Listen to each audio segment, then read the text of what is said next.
Boy Band by Jacqueline E. Smith. Published by Wintrail Publishing. Chapter 1. I hate to see you down.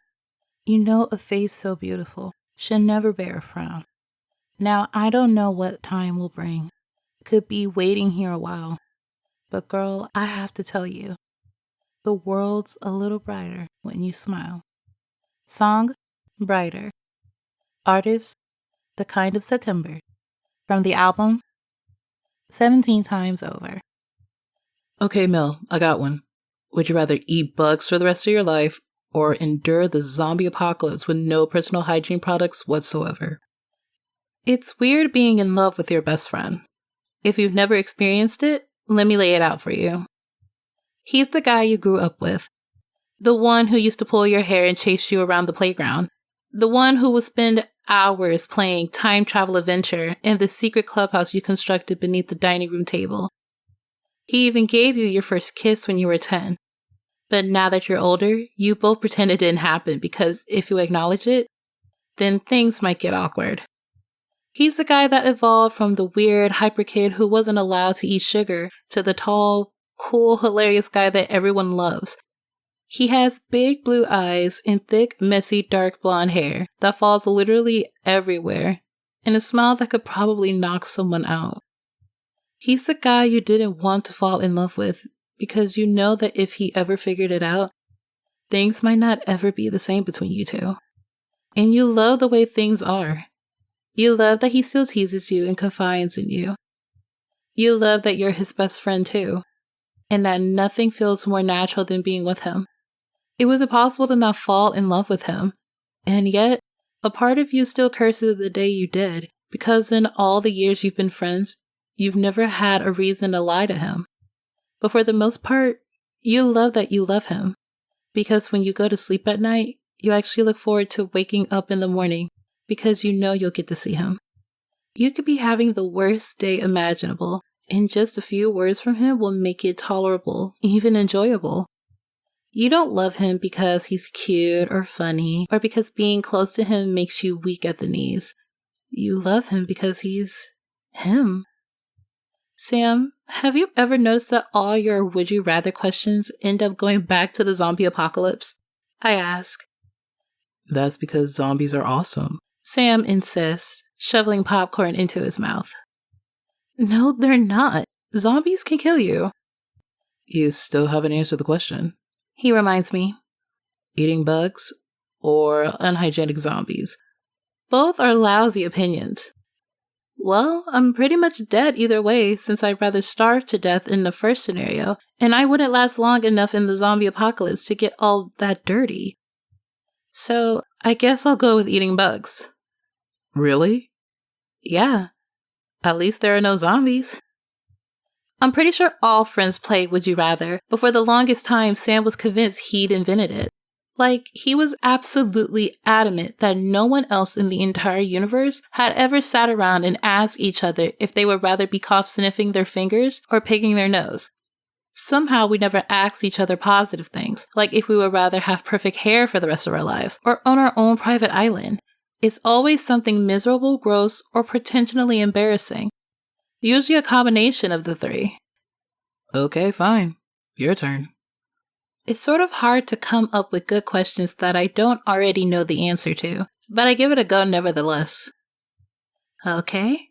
Would you rather watch nothing but chick flicks for the rest of your life, or be confined to a room made completely of sponges? Ugh, chick flicks, no question.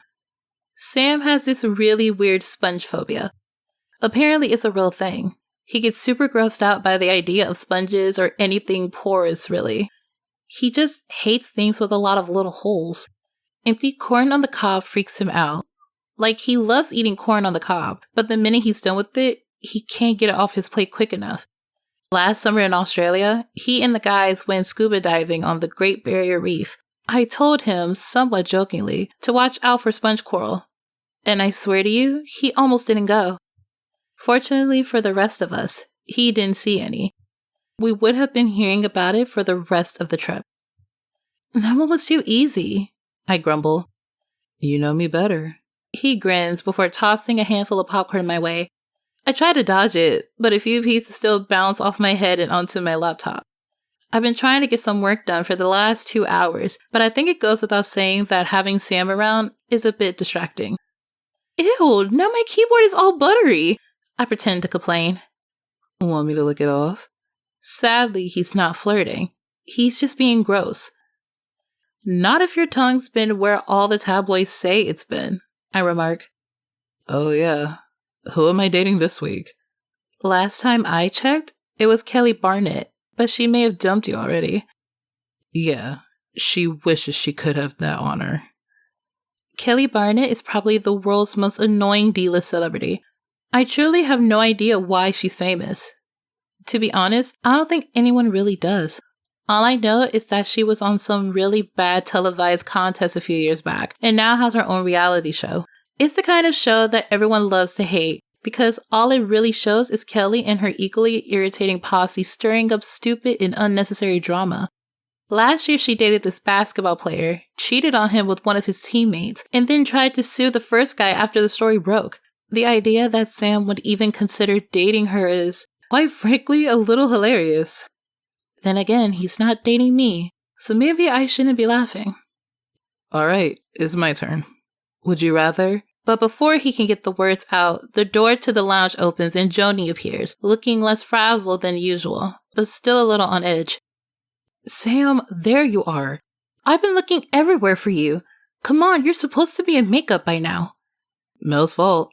She was distracting me, he claims. I can only hope we never end up in any sort of serious trouble. He'd sell me out in a heartbeat. Not interested. You're a big boy now. You should be able to keep an eye on the time all by yourself. Joni scolds him as she escorts him out the door. Before she leaves, she turns back to me. Are you going to watch the interview, Mel? I'll be there in a minute. I just have to finish up this assignment. Most of the time, I enjoy my online college courses. Other times, I have to admit they can be a bit of a drag. Okay, but just remember, the guys go on at 2. But I'm pretty sure they won't be letting people in or even backstage after 1:30, just so you know. Thanks, Joni, I tell her. She leaves, shutting the door behind her. 1:30. That gives me 45 minutes until I have to be down at the studio to watch the guys on the Happening Now show with Jim and Casey. They're going to be debuting their new single, This Is Real. The internet has been buzzing about it for days. Like I said, it's weird being in love with your best friend. It's even weirder when the rest of the world is in love with him too. The Kind of September is one of the planet's most popular bands. They have 2 albums out, both platinum, and they're about to release their 3rd, which, like the first 2, will probably soar right to the top of the charts.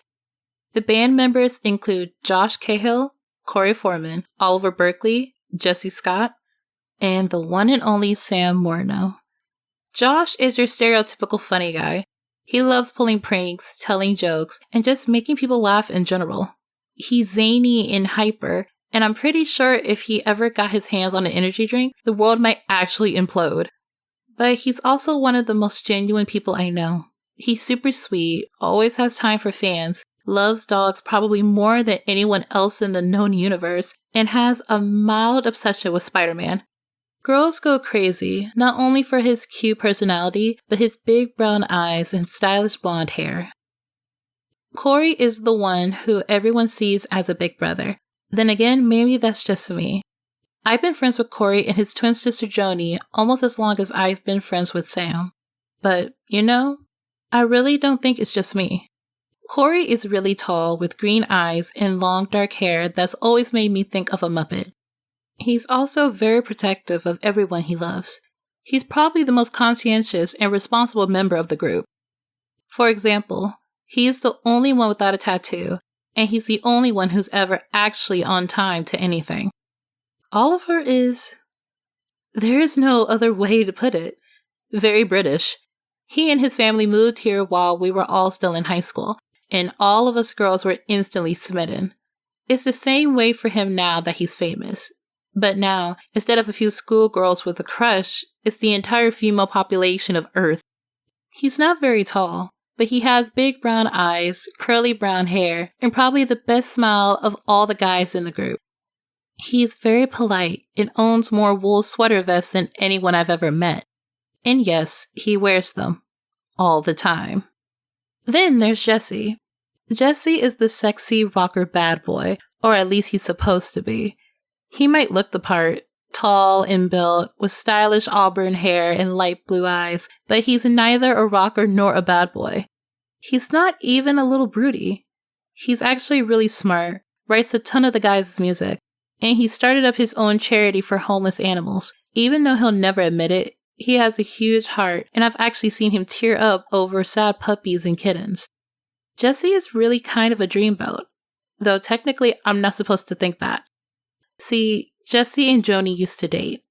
They were really cute in high school. They went to homecoming together and everything. But once the band got big, things kind of fell apart between them. I'm not sure if Joni got jealous of all the attention that he was suddenly receiving, or if it was Jesse wanting a little freedom to go with his newfound fame. Either way, he broke up with her, and the split wasn't exactly what you call amicable. They're still civil to one another. They kind of have to be since Joni works with them, and her brother is one of his bandmates. But I know there's still some resentment there, at least on Joni's side. Finally, there's Sam. Wild, crazy, adorable Sam. The guy of everybody's dreams. He's not the best singer in the group. He's not even the best looking. But he's everyone's favorite. It might have something to do with his bad jokes, or his smile, or maybe his charisma. Whatever the reason, everyone loves Sam Morneau. Including me. Welcome back to the Happening Now show. Our next guests are international pop megastars who have won millions of hearts all across the globe. They rose to fame 2 years ago with the release of their self-titled debut album and their second, 17 Times Over. Now they're preparing for the release of their third album, Meet Me on the Midway. Ladies and gentlemen, please welcome the Kind of September. The crowd, mostly girls, go absolutely wild before Casey finishes their introduction. It gets even louder when the guys actually appear on stage. By now, I'm pretty sure they're used to it. But in the beginning, the constant screams and tears and declarations of love used to freak them out. It was actually kind of cute. Now, they're still cute, but they're calm and confident and have been instructed on how to smile and wave at the fans, which is just what they do as all five take a seat on Jim and Casey's famous purple couch. Welcome, guys! Good to have you on the show. Casey greets them. Thanks, it's great to be here. Corey replies, acting as the group's formal spokesman. I have to tell you, my nieces are huge fans. They love you so much that they both started crying when I told them you were coming to be on the show. Oh, well, tell them that we say hello. Sam grins. We'll give them some autographs after the show. I'm sure it will be no problem. Oliver offers. That would officially make me the favorite aunt ever, Casey exclaims. So clearly, you guys are pretty popular with the ladies? Jim comments. Again, the girls in the audience scream. The guys look pretty bashful. Well, 4 of them do. Jesse just kind of smirks and relishes it. He was used to girls falling over him even before he was famous. Girls fell all over Sam too, but back then, he just sort of laughed it off. When I asked him why, he said it embarrassed him. I'm not sure if it still does, but he definitely still blushes anytime someone calls him cute or dreamy. Are there any special ladies in your lives? Jim continues. Sam, I know we've been seeing a lot of you in the gossip columns. Yeah, I don't really read those. He answers. Oh, really? Why not? They sort of scare me. The audience responds with a chorus of laughter and more than a few rounds of, "Aww." They scare you? Casey asks. Yeah. I don't want to know what people think I'm doing. Most of it is really weird. If everything on the internet about me was true, I don't know. I think I'd actually be dead now. He's right. Last year, rumors circulated on Twitter that all the guys except for Josh had been killed in a fiery car crash. Who starts these rumors and why? I'll never know.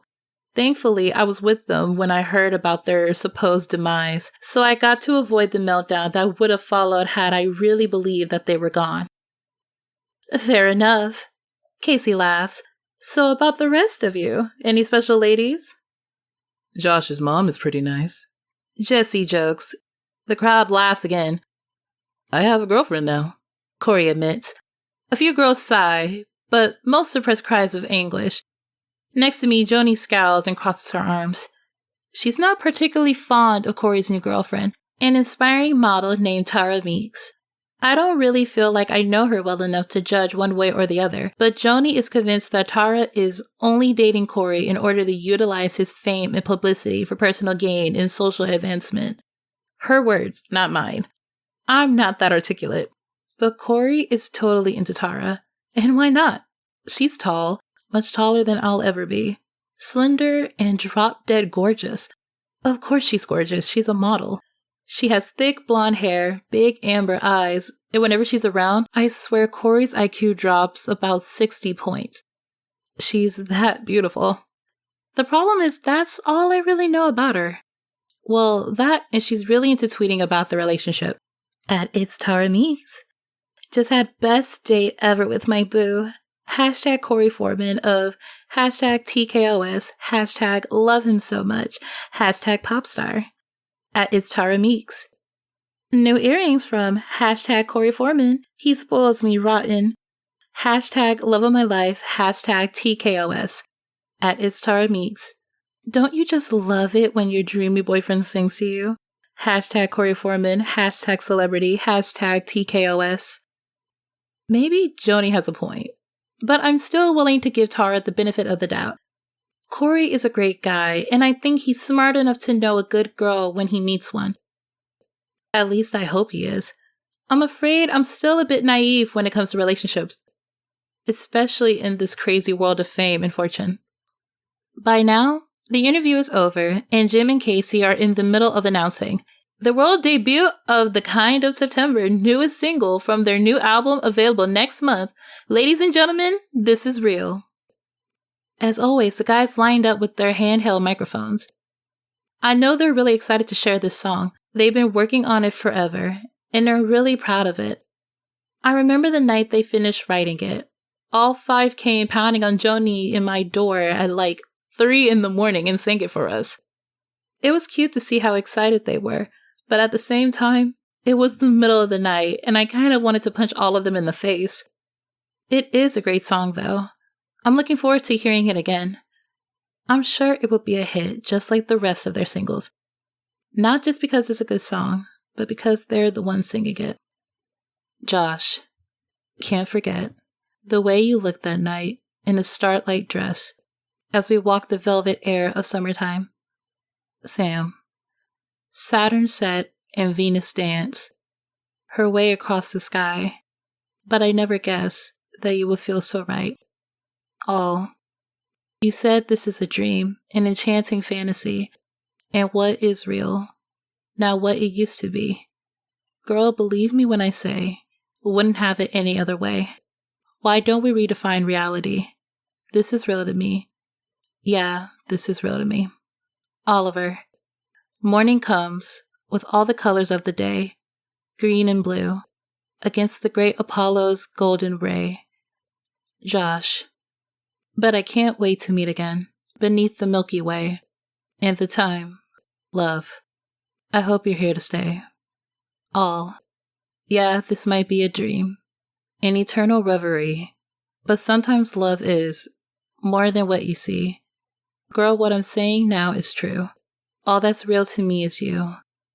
To see you smile is all I'll ever need. Jesse. And I believe in everything you are. In a world of constellations, you're my lucky star. All. If this is a dream, a beautiful mystery, then what is real don't matter much to me. But if it's time for you to go, I just wanted you to know. You've changed my meaning of reality. Now this is real to me. Yeah, this is real to me. You are real to me. Chapter 2. So please, oh please, let me take your hand and tell you that I love you. Can I make you understand? That in this whole wide world, you compare to none. So I'm begging you, baby, please let me be the one. Song, Let Me Be the One. Artist, The Kind of September. From the album, The Kind of September. With the release of the guys' new album just a few weeks away, the entire team has been working pretty much round the clock to promote it. Interviews, online Q&A sessions, the new single, and of course, new music videos. I love everything about being a member of the guys' team, but I can tell you right now, there is absolutely nothing more fun than shooting a music video with them. Since Joni and I are technically employees of the band, we've never actually been in one of their music videos. But that doesn't make working on them any less of an adventure. Joni is incredibly organized and a real leader, so she's always kind of acted as the band's unofficial manager, even when we were all still in high school. That didn't change after their agent hired a real manager. Joni isn't the one who gets them gigs or plans their interviews, but she is the one who helps the guys be where they need to be, when they need to be there. She keeps things moving smoothly, which is a flat-out miracle when a group is as busy as and popular as The Kind of September. I have a much less defined role in the group. When Sam, Corey, and Jesse first decided they wanted to start a band back in high school, I was just kind of along for the ride. I wanted to support them, and of course, I wanted to be with Sam. I was there when they wrote their first song. It was never recorded, but it does have potential. Unfortunately, the guys all hate it, and for the life of me, I can't figure out why. I was there the first time they sang it at a school pep rally. I was there when they decided they needed more than just 3 guys. I even sat in on the auditions they held because they wanted a female's opinion. Over time, I began taking pictures and playing around with graphic design. Right before our high school graduation, I designed a website for them. Sam watched the entire time, hovering over my shoulder and pointing out what he really liked and what he really didn't like. I usually can't work like that, but he's actually a great person to have around when you have something you need to get done. He was so appreciative that he fetched me drinks and a snack, and he even gave me a back massage. Now they have a whole crew of people to do that kind of stuff for them, but they've kept me on as an artistic and design intern. Even though I'm taking a few college courses online, I've learned more working hands-on with the artists and other team members than I imagine I ever was sitting in a classroom. When I'm not interning or working on schoolwork, I help out with whatever needs to be done. I help set up equipment or run errands, or sometimes, as Sam puts it, I act as their source of balance and normalcy. Long story short, I guess I'm still kind of along for the ride. After a long day of shooting the new music video for This Is Real, Josh decides that we all need to head back to our hotel, order a pizza, and do nothing else for the rest of the night. I don't think any of us object. This new music video is going to be amazing, but we're shooting in Southern California, where the climate is uncomfortably warm for mid-November. Temperatures have been hovering around 80 degrees all day. Being part of the crew, Joni and I are able to wear shorts or tank tops or whatever we want, but the guys are totally at the mercy of the costume and makeup department. Unfortunately for them, this video has them all in really nice suits. I was running back and forth in between takes all day, fetching them cold water bottles and those little handheld fans. But we all agree that in the end, it's all going to be worth it. The director's vision for the video is amazing. Lots of colors, stars, lights, and the hottest band on the planet dancing and singing about love and dreams and fantasy. The fans are going to love it. For now, however, all any of us really want to think about is pizza. Josh is already on his cell phone placing the order as we make the short drive back to the hotel in one of the rented SUVs. Yeah, I want 4 large pizzas, 1 cheese, 1 pepperoni, 1 sausage, and 1 with the works. Everything you've got. We'd also like 1, 2... Jesse's a freak who doesn't like garlic. 3 orders of garlic bread. And do you deliver drinks by the liter? Great. We'll take 2 Cokes and a Pepsi. You guys want anything else? He asked us. Joni, Oliver, and Jesse are all in the other vehicle, so it's up to Sam, Corey, and me to make sure all of our dietary bases are covered. Do they have dessert? I ask. Do you have dessert? Josh repeats my question. They have cinnamon rolls. Those. Sam demands, pointing an authoritative finger at Josh's face. How about 5 orders of cinnamon rolls? This is going to be a feast. Sam announces once Josh hangs up with the pizza people. Do you think I have the time to shower before it gets here? I feel really grimy, I say. I'm definitely going to. I'm still picking pieces of whatever that stardust was out of my ears, Josh complains, scratching at his ear like a dog. As long as you're not picking it out of your nose, Corey remarks. No shower for me. I'm going to skip the soap and make you guys breathe into my stink. Sam teases as he spreads his arm far and wide across the back of our seats.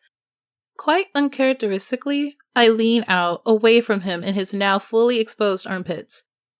Why are you gross? I ask him. Would you want me any other way? He asks. I'm actually pretty open to the idea. But of course that's a lie. I can't imagine him any other way, nor do I want to. Once we're inside, we all head to our respective rooms for a shower. Joni and I share a room, so I let her go first.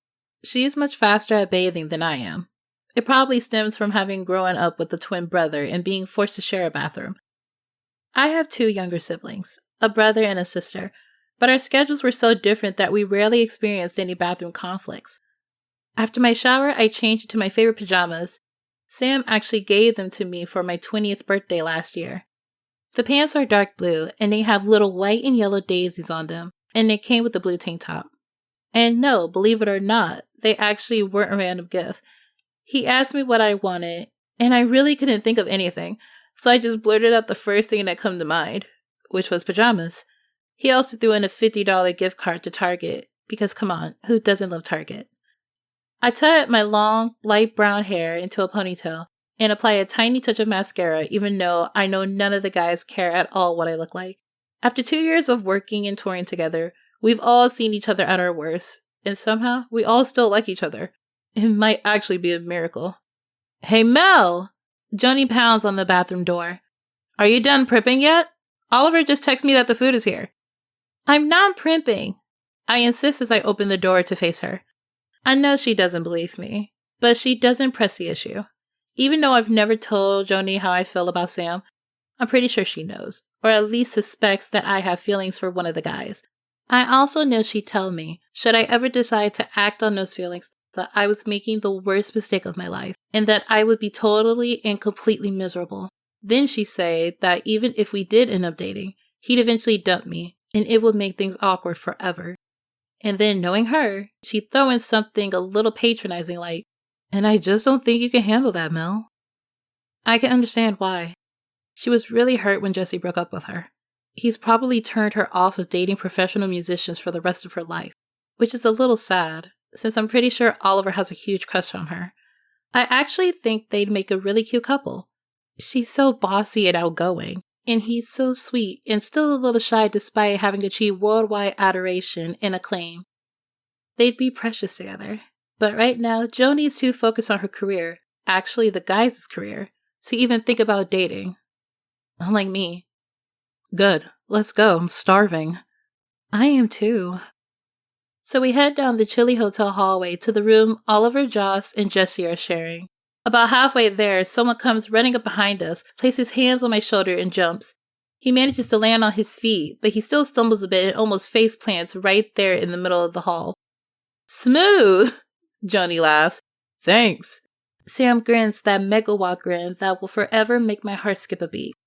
He's wearing his pajamas too, plaid pants and a loose-fitting gray tank top that reveals not only his sexy, skinny guy muscles, but also his numerous tattoos.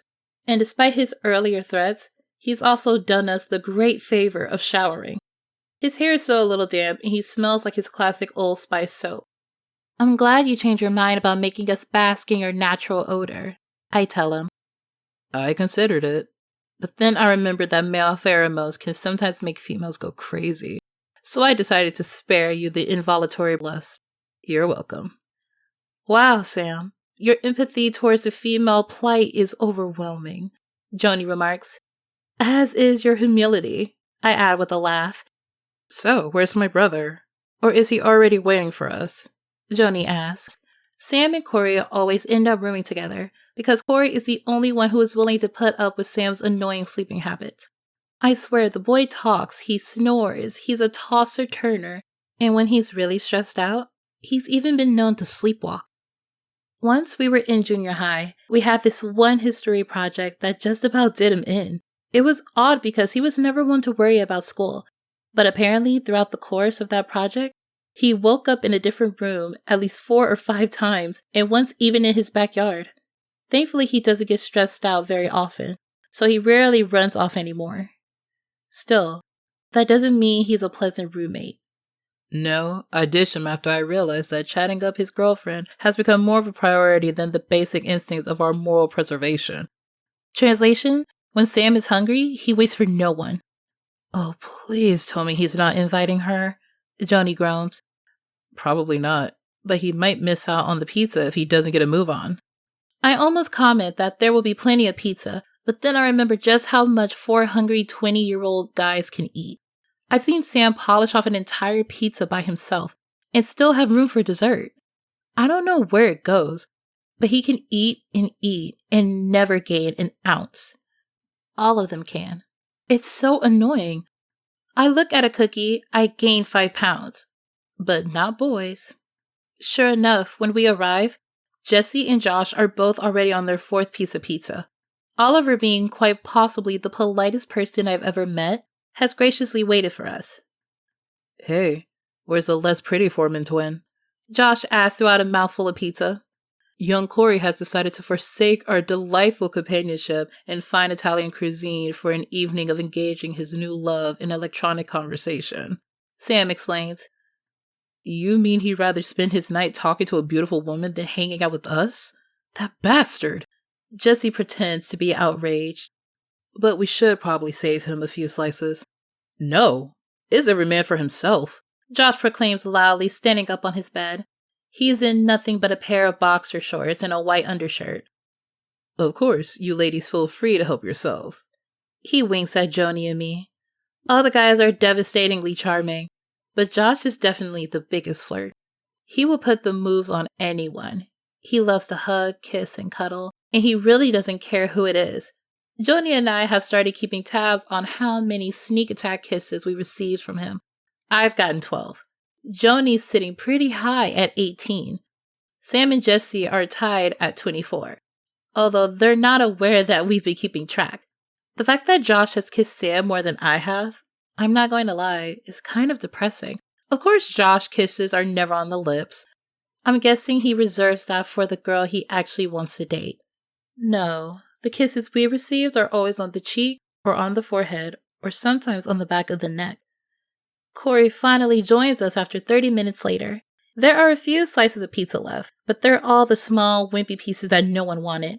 By that point, the rest of us are pretty much stuffed and are all lounging around on pillows, while Josh flips through the channels on the television trying to find something to watch. Sam is lying next to me, and every once in a while, he twirls his fingers around my hair or leans over and pretends he's going to poke me in the ear. I don't know why, but I don't like people messing with my ears. I never have.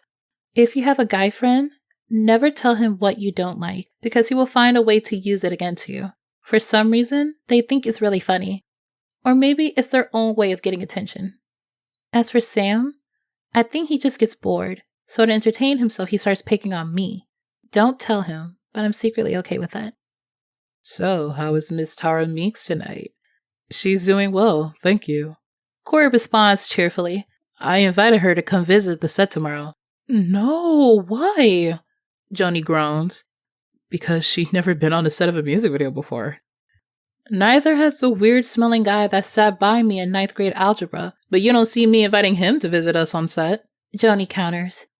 I want to make a joke about Sam being the weird, smelly guy from 9th grade algebra, but I'm too full and tired. I muttered. Hey. Sam glares at me. That's not nice. And to punish me, he sticks his finger in my ear. Seriously, do any other girls put up with that kind of stuff?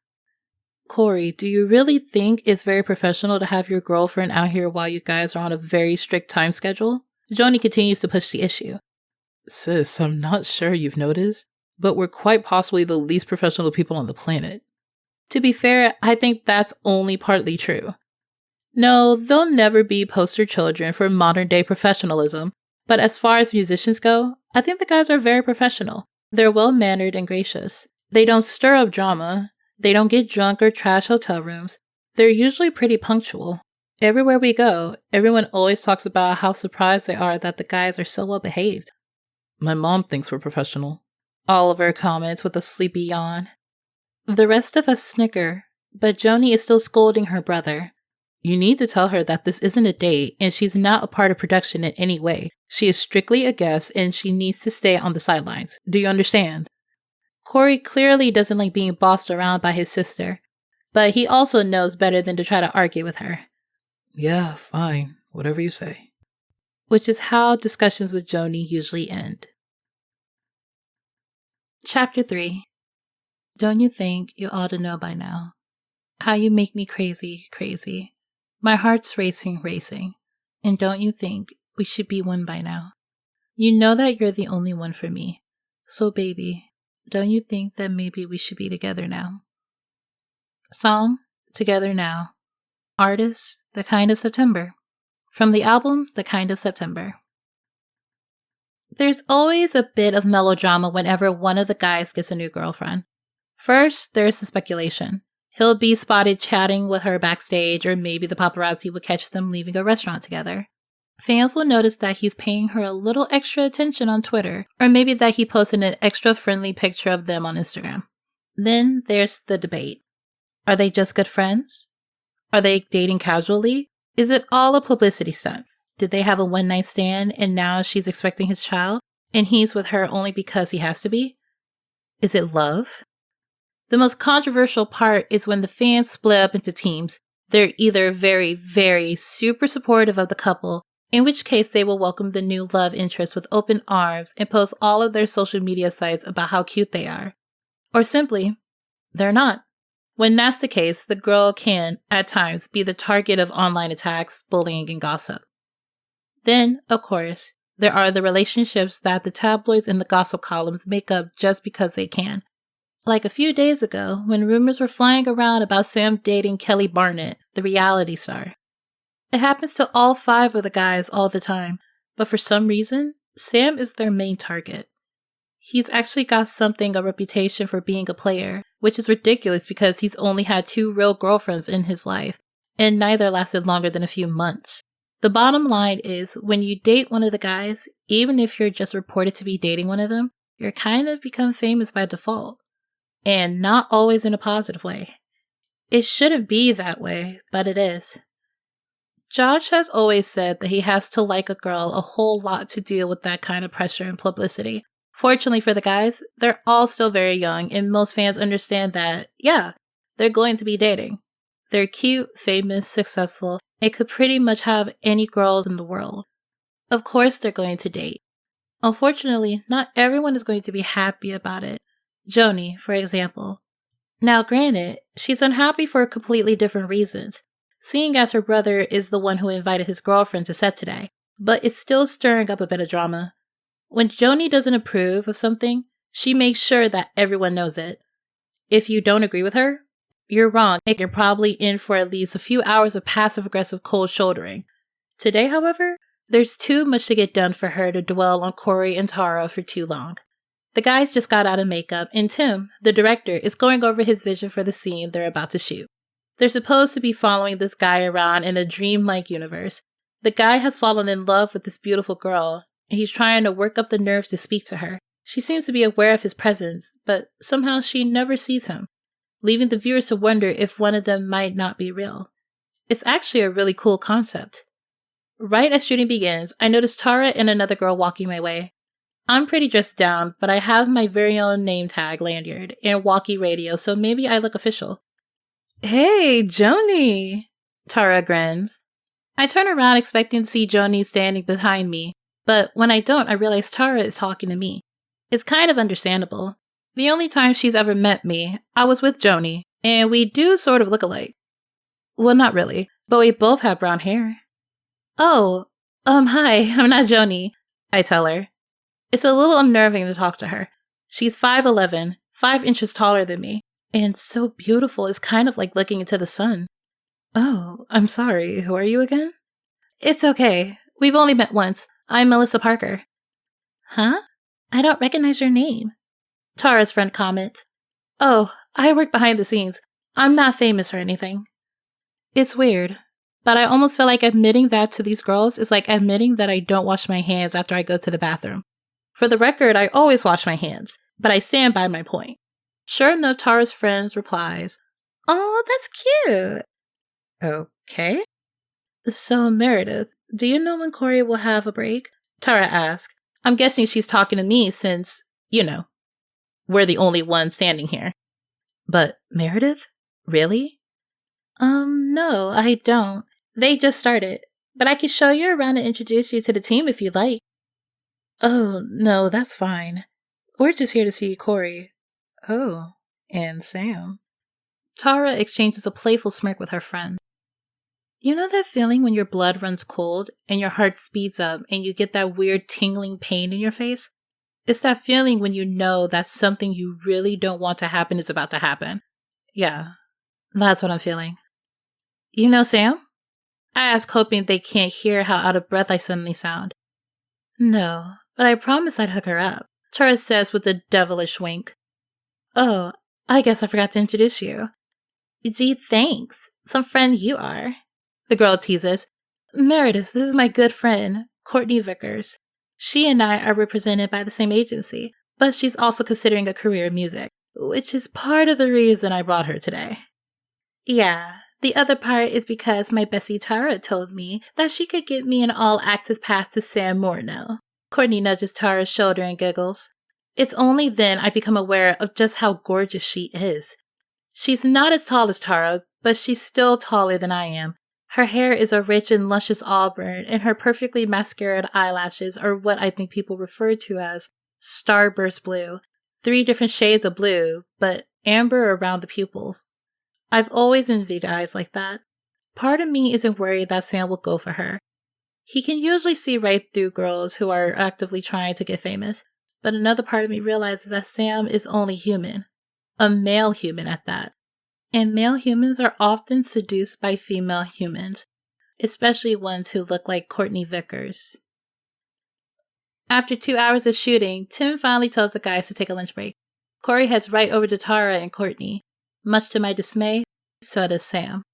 I'm hoping he's just going over to say hello. Sam is by far the friendliest person I've ever met. Of course he's going to say hello to his friend's girlfriend. So who's the new girl? Oliver asked, taking a seat next to me at one of the lunch tables. Courtney, Tara's friend, hoping to hook up with Sam. I try to act like I don't care, which I don't. Not really. You know, in an alternate universe. Apparently he's not surprised. Oh my god, I'm starving. Josh says loudly as he and Jesse sit themselves and their sandwiches down across the table from us. Hey, who's that girl with Tara? She's hot. Jesse comments. I'm going to get rid of this question. Thankfully, I see Sam bid Tara and Courtney a cheery goodbye as he makes his way over to the makeshift sandwich buffet. By the time he finally joins us, he's already eaten half the food on his plate. Does anyone have napkins? I've got cheese powder under my fingernails. He announces, his mouth full of Doritos. Courtney should see him like this, in his natural state. Why don't you just wipe it on your pants like you always do? I ask. Because Tiffany said if I ruin one more of her outfits, she's going to kill me. Sam says. Tiffany is their stylist and is always getting after him for being messy. Well, all the guys are messy, but for some reason Sam is the only one who ever gets in trouble for it. Here. Oliver passes a few napkins to Sam. Oliver, you're a lifesaver. Or at least a pants saver. Jesse laughs. Almost just as important, I comment. So, Sam, you want to tell us about Tara's friend, Courtney? Josh asks, waggling his eyebrows suggestively. What about her? Sam asks with a laugh that might mean he's either amused, embarrassed, or potentially smitten. I'm hoping it's one of the first two. Disgusted would be even better, but he rarely gets disgusted by anything except sponges. Did you get her number? Her address? Are you going to teach her what it means to really be a woman? Josh, ew! I glare at him. She just gave me her number, Sam tells us. By now I'm pretty sure he's embarrassed. Despite his well-established reputation as a lady killer, Sam still gets so bashful about the idea of girls liking him or wanting to date him. It's funny, because he's so wild and crazy, and he definitely puts on a good show of making people think he's sexy. But the second someone actually tells him that, he's like a shy little turtle. Are you going to call her? Oliver asks. And if not, do you mind if I call her? Jesse asks. You know what? This sandwich is just amazing. It's like the best sandwich I ever had in my life. Sam remarks, stuffing his face with food once again. So the video looks like it's going to be good. I offer. It is. I think I'm going to tweet about it, Jesse says, wiping out his new smartphone. Oh hey, looks like it's Tara already telling the world that Sam has a new girlfriend. What? Sam and I exclaim at the same time. On the set of the new #TKOS music video with the BF, #Corey Foreman, and BFF, #Courtney Vickers, hitting it off with #Sam Morneau, winky face. Oh, this will be fun, Sam mutters. That's just ridiculous. She just met you. You didn't even talk for that long. You're not her property. I hiss. Wow, you know, Sam, if you're unhappy about it, you should stick Melissa on her. I think she's about ready to tear her head off. Jesse smirks. I just think it's wrong for her to run around spreading gossip about you that isn't true. I tell them. Most gossip isn't. Josh reminds me. Before I can think of a witty comeback that would portray me as a protective friend and not a jealous girl with a really pathetic crush, Corey, Tara, and Courtney are standing over us. Well, I think we're off. We had so much fun on set today. Thank you so much for having us, Tara says. Oh, it was our pleasure, Oliver replies. Oliver, you're too sweet, Tara grins. And Sam, I told Corey that the four of us need to double date sometime, and he totally agrees.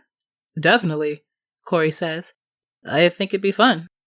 Oh, okay, yeah, sure. Sam blushes. My heart sinks a little, but I'm fairly certain he's just being polite. It was nice to meet you, Courtney. Likewise. She smiles and pauses to lay a seductive hand on his shoulder. Call me anytime. I'd love to sing for you sometime. You might even be able to talk me into a private performance. Josh can't help it. He busts out laughing and has to bury his face in his arms. I would be laughing with him if the whole situation wasn't so awkward. At this point, I don't think Sam's face could possibly get any redder. I think the only time I've ever seen him blush harder was the time the button on his jeans popped when we were in high school. See, this button didn't just fall off. It flew off. Like his pants were so tight that the button literally could not hold on for a second longer, so it launched into the air like a rocket. And maybe if that was all that happened, it wouldn't have been so embarrassing for him. But the button, in its flight to freedom, accidentally hit a girl that he had a crush on in the eye. It hit her so hard that it left a welt. Poor Sam was mortified, but the rest of us all thought it was hilarious. Let me tell you, I have never felt worse for laughing until I cried. Sounds fun, Sam finally replies. I'll see you around. I'm going to hold you to that. Courtney points at him before Corey escorts them off set. Oh, that poor girl. Jesse smirks. What? Sam asks. You're not going to call her. You're not even going to follow her on Twitter. I can see the headlines now. Yet another heartbroken by notorious ladies' man Sam Morneau. Didn't you just break up with Whitney Preston a few weeks ago? Oliver asks.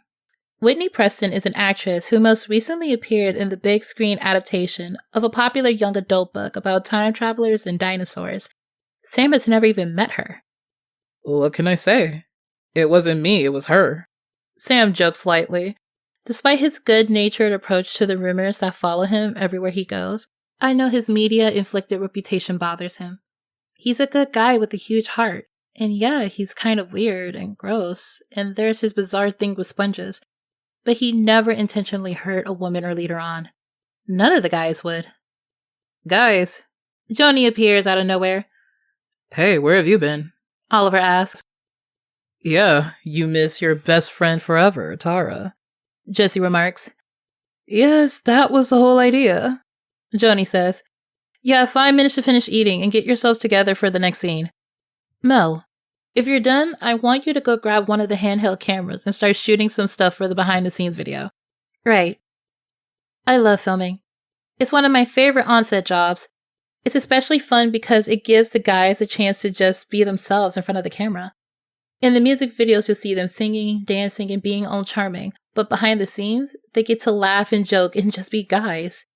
As soon as I have a camera, I make my way around set, filming the crew, the props, the set itself, and of course the guys. At one point, Josh runs straight at the camera, takes it in his hands and kisses the lens. That one's for you. He grins, winking at the camera. You just left a lip smudge on the lens. I laugh.